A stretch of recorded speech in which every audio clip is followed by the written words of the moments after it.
नमस्कार माझ्या शेतकरी मित्रांनो, शेतकरी दादा यूट्यूब चॅनेलमध्ये आपले सर्वांचे पुन्हा एकदा स्वागत आहे। आज आपण बघणार आहे सोयाबीनचे बाजारभाव। धाराशिव जिल्ह्यातील डेक्कन फार्मर्स उद्योग धाराशिव येथील आजचे इडशी येथील आजचे सोयाबीन मार्केट रिपोर्ट म्हणजे दिनांक 15 जून 2026।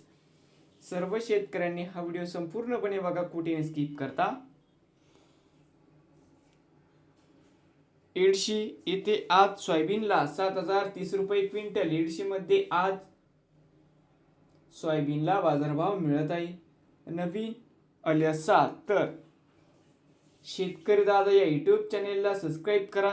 रोज सोयाबीनचे व्हिडिओ बघण्यासाठी व त्याचे धाराशिव जिल्ह्यातील एडशी येथील आजचे सोयाबीन मार्केट रिपोर्ट नवीन आले असाल तर चॅनेलला आता सबस्क्राईब करा।